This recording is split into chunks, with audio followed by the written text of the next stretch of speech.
Assalamualaikum, jumpa lagi di Cooking Channel. Di video ini kita bikin bolu ketan ya, seperti kue coklat atau brownies ya, tapi ini sebetulnya dari ketan bahannya. Kenapa aku kasih icing sugar atau gula halus? Karena biar ada variasi aja ya, biar nggak monoton, lebih cantik gitu ya. Apalagi dikasih buah-buah topping di atasnya, malah lebih tambah cantik lagi. Dan ini di atasnya itu udah kayak mau copot-copot teman-teman, nih udah kering ya atasnya, tapi tetap lembut ya, dia lembut, soft gitu ya, tidak tidak keras. Cuman di sini aku kan pakai margarin ya. Kalau teman-teman pakai santan atau butter juga, butter dan santan itu mesti lebih moist ya, lebih enak, lebih gurih. Dan ini aku tanpa santan. Cuma di sini pengganti santannya aku kasih susu cair ya. Jadi kalau gurihnya santan menurutku malah lebih mantep gitu. Dan juga kalau dipakein butter juga lebih wangi kuenya. Tapi kalau yang versi ekonomis ya bisa pakai susu cair ataupun juga santan, tapi tidak menggunakan butter. Nah, cuman dari rasa lebih enak pakai butter dan santan. Susu juga bagus sih ya, cuman gurihnya itu menurutku kurang terasa ya. Oke, di sini loyang 21 diameternya, hampir 21,5 ya. Dan aku baru kali ini mencoba membuat bolunya itu dengan 5 telur. Jadinya seperti apa? Karena tekstur ketan hitam itu lebih lebih ambiar ya, tidak mudah menggumpal, lebih menyatu ke adonan ya. Jadi tuh kayak pasir gitu teman-teman ya. Teksturnya tuh lebih cepat menyatu menurut saya. Jadi dengan 230 gram itu pas banget ya menurutku, dan jadi nggak jatuh gitu adonannya ya, dibanding kalau kita menggunakan tepung terigu biasa. Dan ini 5 telur itu aku pisahin dulu ya. Untuk putih telurnya, 5 butir putih telur aku kasih 1 sendok makan jeruk nipis, perasan jeruk nipis, dan juga gula halusnya aku pakai di 100 gram. Dengan 100 gram gula pasir ini sudah manisnya tuh sudah sedang, tidak terlalu manis banget, pas lah menurut saya ya. Dan ini kita menggunakan jeruk nipis 1 sendok makan sudah membuat adonan putih telurnya itu lebih wangi juga, nggak bau amis ya, nggak ada bau amis-amisnya sama sekali, dan lebih cepat mengembangnya ya sampai peak. Dan biasanya telur putih atau putih telur itu suka ada endapan cairan ya. Dan kalau misalnya nggak ada jeruk nipis bisa pakai cream of tartar, tapi aku jarang banget pakai cream of tartar. Aku lebih suka pakai jeruk nipis ya, atau jeruk lemon. Yang paling mudah didapat itu jeruk nipis ya teman-teman. Nah, setelah memixer putih telur dahulu ya, baru kita ke kuning telur.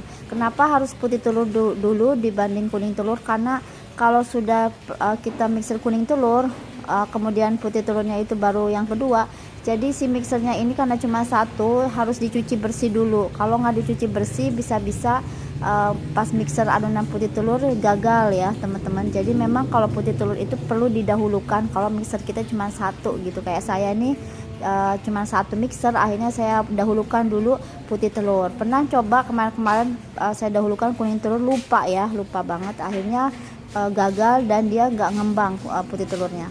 Jadi betul-betul dipastikan mixernya harus bersih ya.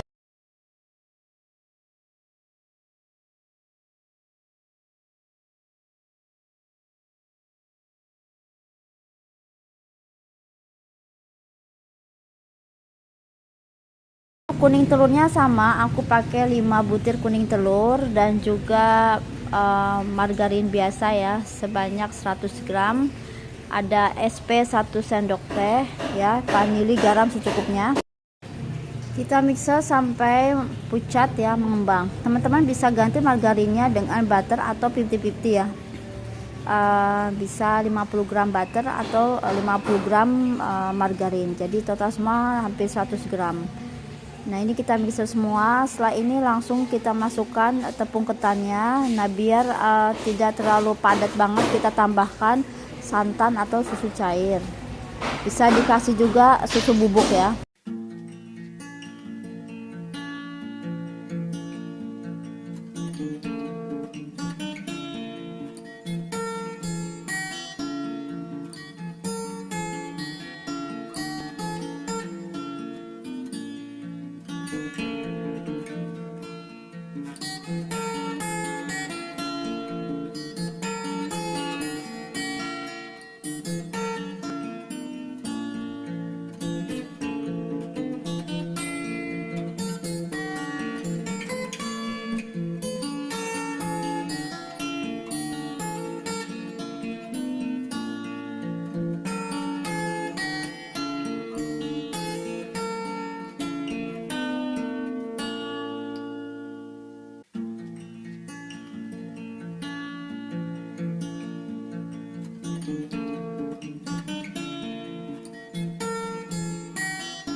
Untuk sifon ini loyangnya tanpa dikasih olesan mentega atau terigu ya, langsung aja kita taruh semuanya di loyang karena apa ya, nanti dia turun adonannya ya teman-teman.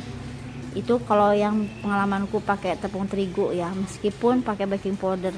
Tapi ini aku tepung ketan juga sama, aku nggak olesin minyak, nggak olesin mentega ataupun tepung terigu, jadi langsung aja di loyangnya. Itu kelebihan sifon ya, tapi kekurangannya itu kita harus sabar menunggu sampai adonannya, sampai kuenya itu agak dingin dan baru kita lepasin dari loyang. Oke teman-teman, jadi ini pas sisanya 1 cm, hampir 1 cm dari permukaan atas loyang dengan menggunakan 5 butir telur ya. Oke, kita siap panggang. Aku pakai oven tangkring aja, kurang lebih selama ya hampir 40 menit ya. Ini aku pakai tutup botol, pakai botol minuman ya, supaya dia enggak turun dalam keadaan terbalik. Dan langsung aja kita menggunakan pisau, sedikit-sedikit aja kita akan bongkar. Kekurangannya masih ada aja yang potong sedikit ya kulit dari kuenya ini, tapi itulah memang kekurangan kalau kita bikin sifon, itu harus ekstra sabar ketika kita ingin mengeluarkan kuenya dari loyang.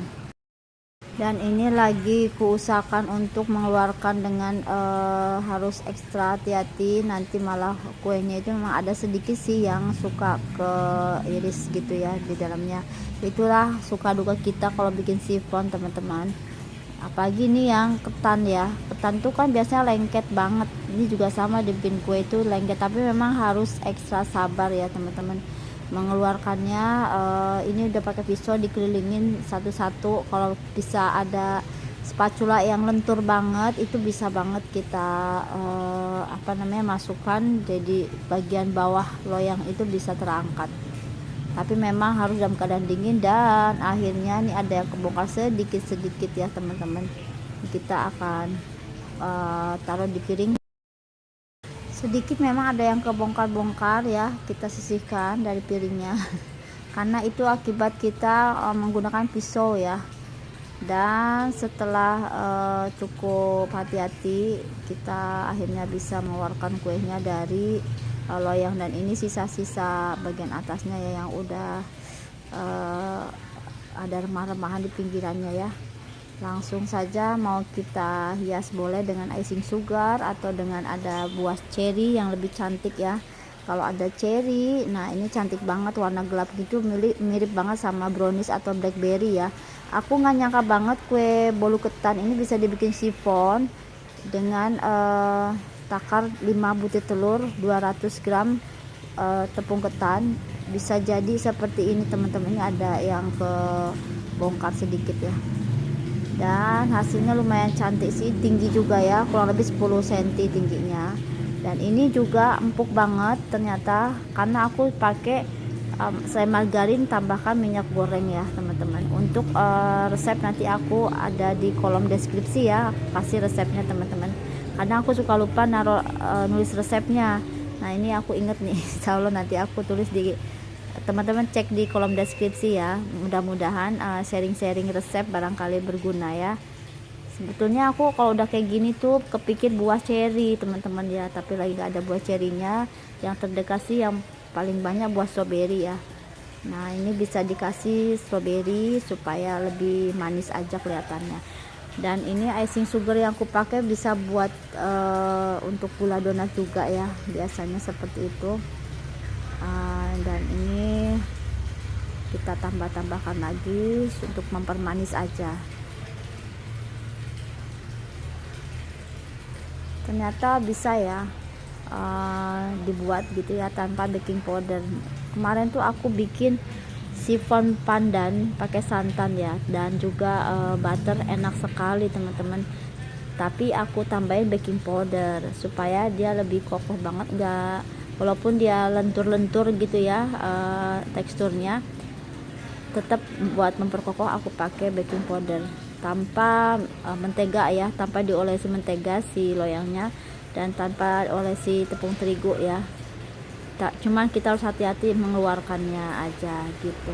lebih gampang sih mengeluarkan yang menggunakan terigu dibanding ketan, karena ketan ini sangat lengket ya, jadi harus ekstra hati-hati banget kalau kita bikin sipon ketan hitam. Oke tuh ya teman-teman, merata banget ya, sangat elastis juga, kenyal-kenyal gitu ya di bagian dalamnya. Dan memang aku bikin atasnya itu kering, kalau enggak dia itu bisa cepet copok gitu. Tepung ketan ini kalau dibikin kue emang agak sedikit seret-seret gitu, makanya aku saranin pakai butter aja dan santan biar lebih moist aja gitu ya.